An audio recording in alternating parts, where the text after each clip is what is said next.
One of my favourite games in the Premier League is usually Liverpool versus Chelsea. Probably not your favourite game after yesterday, Joey and Josh. Do you know, like the old days where it had that big game feel between these two? Did it have that still, or is it not really there at the moment? I'll let you go on this one, Josh. Oh, it absolutely did. I mean, look, the atmosphere at Anfield is always electric, right? And I always dread going there, but like, I don't know what it was watching on telly yesterday. You could just hear the crowd. They were so up for it. And, it's a cliche, but they do add the 12th man there. Like, I don't want to be this begrudging Chelsea fan, but it definitely, affected some of the refereeing decisions. Liverpool obviously absolutely deserved to win the game, but I have to say it is so difficult to go there. It's one of those fixtures you always dread looking at in the fixture list. So fair play to them. They make it a difficult place to go to. You know how we always say that boxing's subjective, right? And obviously we were lucky enough to be in attendance at Bivol Beterbiev. Everyone had different opinions on it, different views on who had won and whatnot. I put up my post-match review from this game yesterday, and I pretty much echoed what you had just said there, Josh. I said, look, it's not the worst thing in the world. Last time we went there, last season, we got pumped 4-1 and we were never in the game. And at least in this game, we were in it until the dying embers. We could have snatched it late on with that chance at the back post from Nkunku, but at the same time, the right team won and the better team won. And I was kind of in disbelief at my comment section, so much so that I've had to go back and watch the game again, because I don't know whether, listen, it's obviously going to be factored in that it's a Chelsea fan channel, and obviously people are passionate about it and that, but a lot of people were telling me that Chelsea had played really well in that match and that we did deserve to win and stuff like that. And I didn't really see that. I saw a progression from this Chelsea team, and I'm definitely not going to be sort of throwing the baby out the bathwater just because we've gone to Anfield and lost by a 1-goal margin in a game that, let's be honest, on another day maybe could have gone our way. But at the same time as that, what I feel like Liverpool showed yesterday is not only great mentality, but great organisational skill. And it was the first time, right? Because listen, I watch as much football as I can. Am I watching every second of every Liverpool game? Maybe not every second, but I've heard this over a few weeks now about how Arne Slot is playing a different style of football with Liverpool and how he's changing Liverpool. And yesterday was the first time that I really felt like I had seen it put into practice, because that wasn't heavy metal football from Liverpool, a large chunk of the game. That was counter-attacking football from Liverpool, and they were happy to soak up letting Chelsea have a bit of possession and have the ball and stuff like that, and then catching us in those key moments. And I think that having the ability to be able to do that and having the discipline to be able to do that shows that there is a progression from this Arne Slot Liverpool in comparison to the Jurgen Klopp Liverpool. What I'm not going to do is sit here after 8 games and say the Arne Slot Liverpool's better, but I would say that to somewhat change the philosophy, it's not wholesale changes. He hasn't ripped up the book, but to somewhat change it and still be able to have accumulated the amount of points that they have at this moment in time and put in those sort of performances, you've got to give him real credit. Yeah, to take over from a legend like Klopp and to, change the recipe slightly and to still get the same results is mad impressive to me. And I think the Premier League should be frightened of this guy. I think Man United should be thinking we got the wrong Dutchman. 100%. I mean, the fact that you went to Anfield and they let you have more of the ball, to your point, what the comments were saying, you had more shots and you had, far more possession. So for them to hit you on the counter-attack in the way they did at times and to expose you with these runs from in midfield as well. You see in the midfielder, what was his name? Curtis Jones. He kept getting into acres of space. What a fucking nightmare he was. We'll talk about the potential sending off incident real quick, because we did mention it on the Arsenal video. Officially, if we're looking for continuity in the Premier League, it is last man back. He did get pulled down. Was he further away from goal? Yeah, he was further away from goal. But, it did look very similar still to me. And I think Liverpool fans kind of had a right to feel hard done by if you're basing it off the evidence from the day before. Yeah, listen, being a football fan, I'm naturally biased. And if it was, if it was a blue shirt that went down instead of a red shirt, I'd be screaming from the rooftops for a penalty. So I'm going to be transparent there. But I think you actually worded it wrong there, Brian, to say he was pulled down, because he wasn't pulled down. It was the feet that clipped together. Okay. And he didn't have his hands all over him. And again, it comes back to, I find it so hard to keep up with the rules when they're changing season by season, because, back, growing up watching the Premier League, it was more about the intention of it. Now it's not so much the intention, it's the outcome of it. And I can definitely say I don't feel that there was any intention there to foul him. Not only was Tosin Adarabioyo chasing Jota back, you also had Levi Colwill there at the same time. I feel it was less clear cut, but at the same time, I'm not gonna lie here. If it was a Chelsea situation, I think that I'd probably be asking for the sending off there. So I think that's only fair. But a thing that didn't get spoke about was the Jadon Sancho incident. VAR, I'm not aware even looked at it, and the VAR looked at it. They did look at it. Okay, yeah, well, according to Match of the Day, there was just as much weight to that as there was to the other incident we spoke about. Yeah, according to, for those who don't know, Match of the Day showed, it did look like Sancho sort of got a clip to the leg. It did look quite minor. So I understand why it wasn't given. But he got stamped on.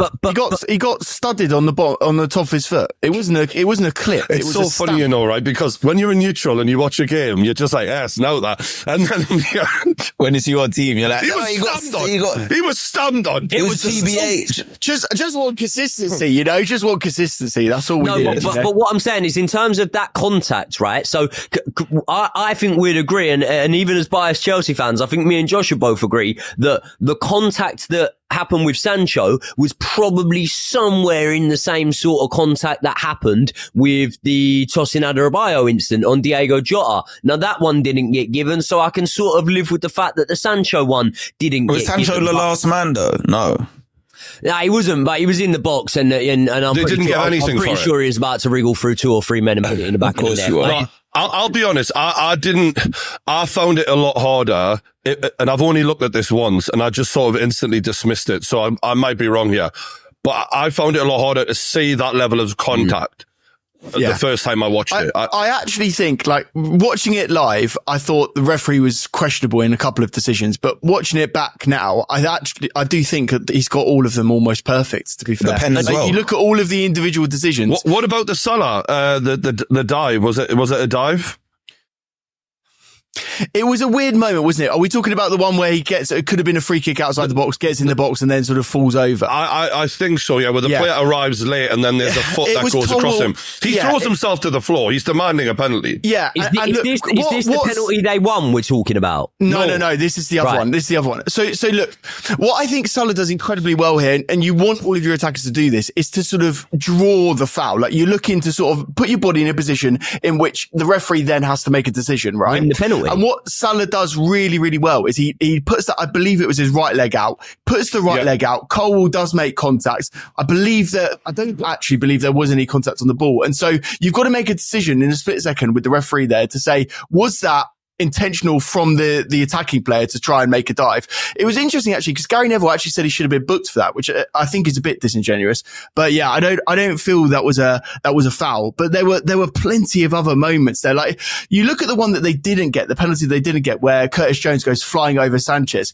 I mean, that is a hair's breadth away from a penalty. Well, the fact that Sanchez got a touch on the ball basically vindicated him, didn't it? It is, but then you look at the way that's the thing. Like, the rule obviously says if you touch the ball, then obviously, you know, it's not a penalty. But the way, the impact and the way he goes over, it was just a bit of a weird movement from Jones in its entirety. Like, I think he's trying to protect the ball from Adarabioyo. He's not actually looking, to sort the ball away. If he'd focused a bit more on the ball, he would have either slotted it, or he would have been brought down by Sanchez. No, I think he was intentionally slowing down the play in anticipation that Sanchez will come flying out like he did. Yeah. And make it I didn't think it was a penalty at all. I'd have to ask the question, what do you expect Robert Sanchez to do in that situation? Because the way he comes out, you might say it's unnatural, but you're not just going to dive at the player's feet. And at the same time, when a player goes through like that on goal, like we see time in, time out, usually what happens is the goalkeeper will lower their position,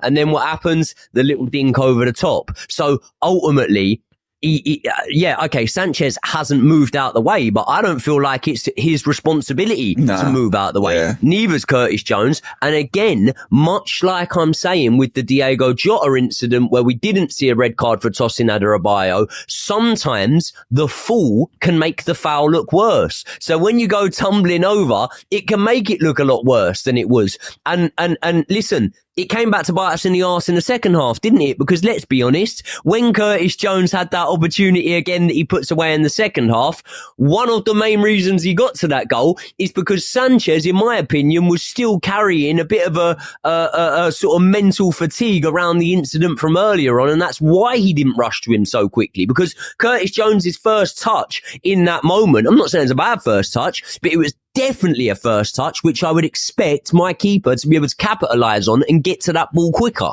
Kelleher is a better number one than Sanchez is, and I'll leave it as that. Like, their backup goalkeeper is a better number one than our number one. Jesus. Their backup goalkeeper is I would argue probably the best backup goalkeeper in the league. Yeah, I can't think of many teams that have a better backup goalkeeper. And he's going to be looking to leave. Like, he should be starting for someone. Well, that's funny because I'm looking to spend big on a goalkeeper this time around. Just to be clear, before we move forward, are you both of you happy with the penalty that was given to Liverpool? Fine with that? Yeah, it's fair enough. Yeah, I mean, if we're ignoring the handball, in the bill, then yeah. Do you know what? Can I just say though, because it's I feel like there's a lot of negatives to take away from yesterday's performance, but there are positives. Like I said earlier, we rocked up to Anfield last season and got battered. I didn't think we looked great in the cup final against them, even though we got a draw in that match. Yeah. I thought we looked like we are definitely a team that are improving. And I think that going away from that, we're going to be able to really identify the areas that need addressing, because we're a solid goalkeeper and maybe another centre back away from really competing, in my opinion. Oh, and wow. I know that will be met with a lot of people saying, "Oh, hold on, what your solution is to throw more money at it?" But I'm just being a realist. And one thing I do like, right? We were texting it before the game about the starting lineup, and it was like, Enzo Maresca's gone a bit wild with this starting lineup. Bearing in mind he hasn't chopped and changed at all. He had the option to put Renato Vega at left back, who's been playing really well, but instead he moves Malo Gusto over to left back, which wasn't that much of a shock for me. He does do well at left back. I've seen him play there multiple times and do a good job there. But not only that, he brings Reece James back in for his first minutes in Liverpool, in Anfield. Mental. Anfield. I couldn't believe that. Anfield, in probably what's going to, like you said, it's the 12th man at Anfield. He must be thinking, this fucker's going to be injured before we know it, so let's just get him on the pitch while he's fit. Yeah, let's wheel him out. Do you know how this whole thing about looking after players? You can't look after, you've got to take your opportunity while he's fit. The opposite. We should just mention as well, the other thing that he also did was he dropped Enzo Fernandez in that game. And many people can say, well, no, hold on. He's just rested, come back. Joey, rested. He's done the 18-hour flight or whatever it is. I don't know what it is, but he's just come back from the international duty, and obviously he's travelling halfway across the world. But Caicedo played, and I'll tell you what, Enzo Fernandez, I'll give him his credit where it's due. When he came on, he didn't really put a foot wrong. I thought he was half decent, but a fully fit Romeo Lavia is going to give Enzo Maresca some real tough decisions that need to be made. And I won't go any further on this, but for me, they're not really that tough a decision. All right, I get I mean, look, we've been thinking this since day one, really. Like, we've been saying this for a long time now, about Enzo. You do get a goal back, though. You nicked a really good goal back with Jackson, who obviously was delayed because it was ruled offside. And then immediately you leave the back door open for Curtis Jones to run in behind again. Good goal, though. It was a good run. It was a very good run. And they've clearly worked on this. They clearly have exposed the weakness of Chelsea against runners from midfield. Whose fault is that? It's got to be one of the DMs, hasn't it? Do you agree, Joey? I think it's got to be one of the DMs. Well, not the centre backs. I was in a very emotional state when that goal went in. So I think you know what it was. I've still got some mental scars from last season, right? And I'm sat on my pal Frank and I'm watching the game. And when that goal went in, I'm sort of jumping around the front room. I'm going mental. I'm setting babies off crying where they don't know why. I'm screaming all of a sudden and whatnot. Like, no babies were harmed in the making of this, by the way. Mentally, maybe. But either way, like, I'm going mad and I'm celebrating. And I've turned to my pal and I went, this is the most important 5 minutes of our season right now, because the Chelsea of last season, which I do feel lacked a bit of mental resilience and a bit of game management and a bit of know-how, that was usually the time last season when we really came unstuck. We either took our foot off the gas or we were punished straight away after. And it was really disappointing to see that happen again. But I suppose until I see it happen multiple times, I'm not gonna jump to the assumption that we haven't overcome that barrier, because I think in many moments that we have showed that we do have a better mental resilience this season and a better sort of sturdiness about us. But in terms of who was at fault, I'd probably be guessing, mate, because I was just in too much of a state. I feel like there's got to be a man marking going on there. If you've got a player who's terrorising you by running through, and that was like the 4th or 5th time we'd seen him do that. So I feel like, if I was to criticise Chelsea in any way, because I do think there's some massive improvements being made with the new manager, it would be that if you see a player doing that regularly, you got to stick Lavia or whoever and say, follow him. Whenever he's making these runs, you cannot allow him to go. And don't get me wrong, the defence were fucking shambolic at how asleep they were for that moment. It was amazing how bad that was. But it was one of the few moments in the game where they looked really bad. Like, my overall takeaway from this game, lads, was kind of like, Liverpool, like, normally we're kind of knee-jerk and it's like one person, like one team's doing great, one team's doing terrible. It was pretty good for both sides in that Chelsea are closing the gap. Yep. They're looking like a proper team now with a manager who I feel like you got to respect. He's got my respect now. He looks a level up on a lot of managers in the Premier League. He looks like someone who has real potential. I don't know if he can win titles, but he's got the attitude of someone who can win titles. And he's certainly getting them playing better. And he's getting the most out of Palmer, who didn't have his best game. Whereas Liverpool, I'm looking at Arne Slot going, fuck me, you look like the real deal. Liverpool, maybe there was some emotional baggage with Klopp, right? You know, when you've been with the missus for too long or whatever and you get a new one, it's a fresh start. It feels great. They look like this, you know, because there was some issues at the end of last season with Mo Salah and Klopp, and you've got all of that talent there and you've got all of the great coaching from Klopp, but you've got a fresh start under this guy and he does know what he's doing clearly.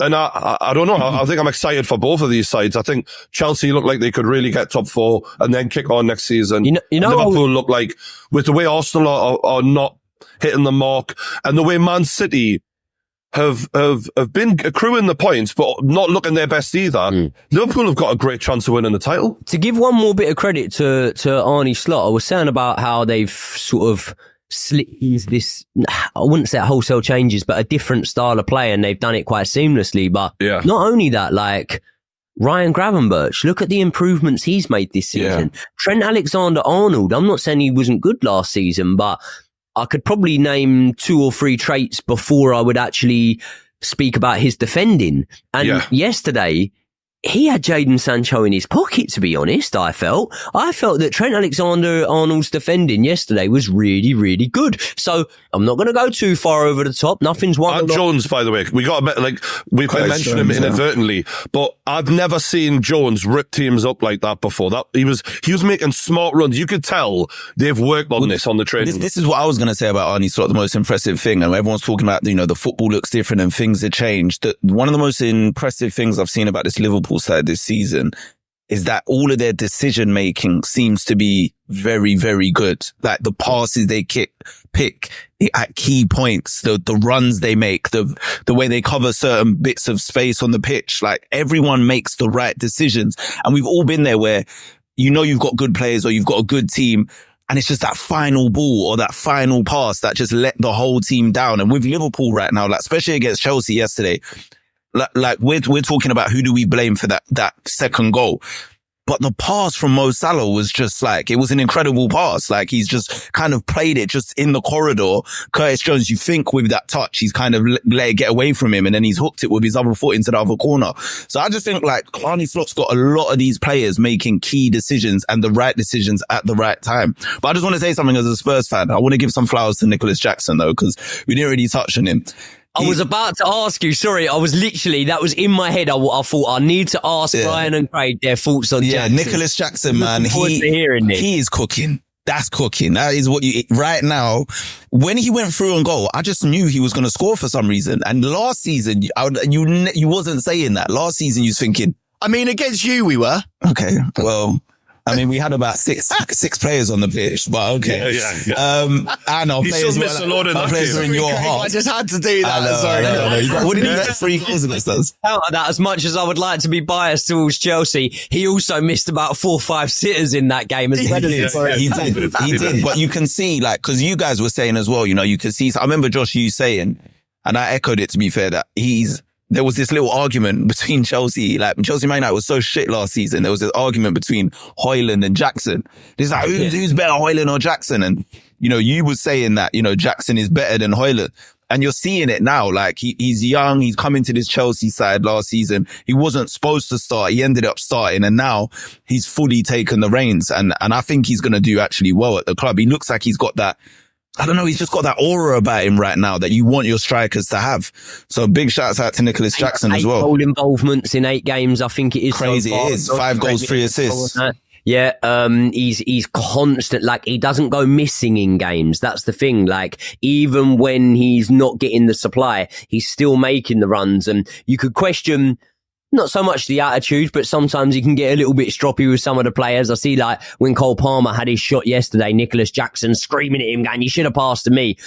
Cole Palmer was right to not pass to Nicholas Jackson. He wasn't in a great position in that moment. But what I'm saying is, that's what I want to see from my striker, man. I don't want to see a striker that when the run of play isn't going for them, he goes quiet and lacks that little bit of confidence. And I think Nicholas Jackson's going to be a problem. I honestly do believe. Can he become the second coming of Drogba for you lot? I mean, you lot were trying to tout Lukaku is that for years and it didn't quite work out. Can Jackson become that guy up top? I think Joey and I have both done videos where we've said exactly that. And we did it probably in pre-season last year, mate. So we've put our flag up.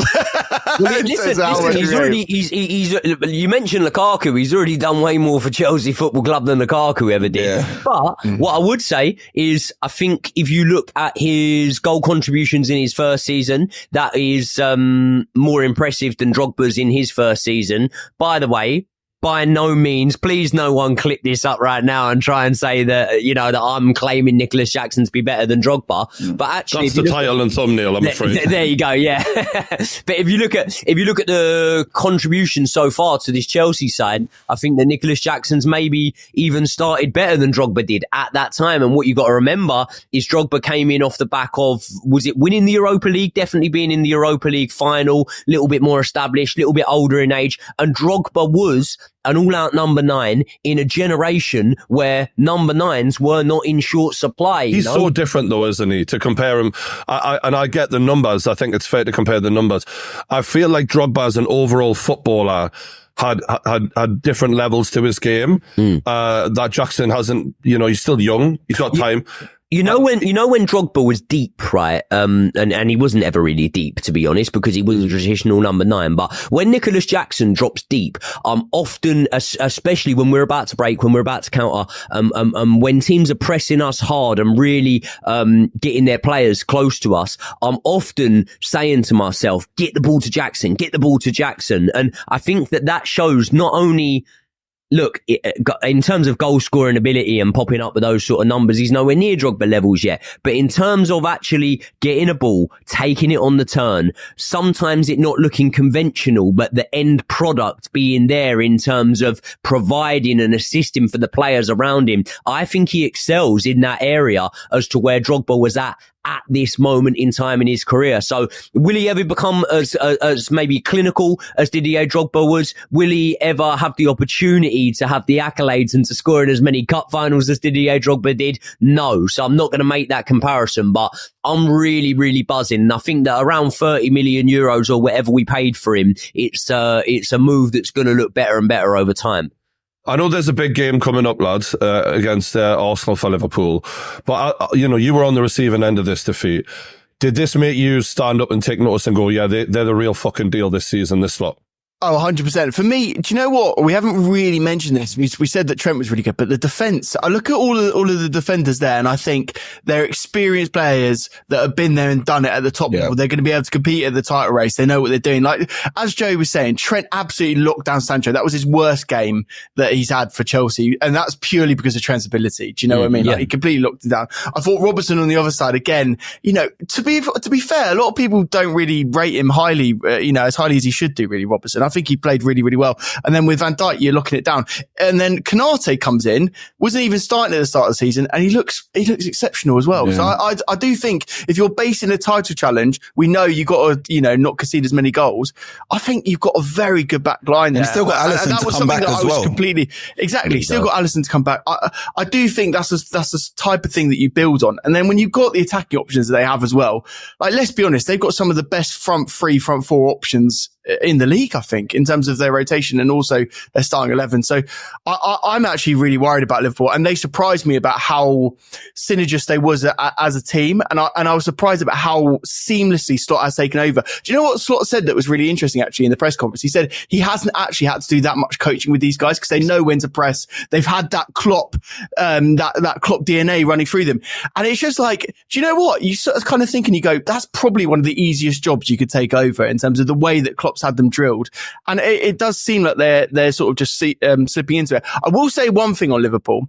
I worry about what's going to happen next season. Trent, we keep hearing rumours about Real Madrid. Yeah. Virgil van Dijk, the contract situation is still, we're not sure. And then Salah, Salah's going to be what, 33, 34 next year? Those owners are going to be exposed, right? Yeah. A great manager can cover for owners who on anywhere near the level of the manager, in my opinion, and they could be exposed. But for now, they're the real fucking deal under this guy. Big time. And I am interested to see if Pep leaves, how seamless that transition is compared to Klopp.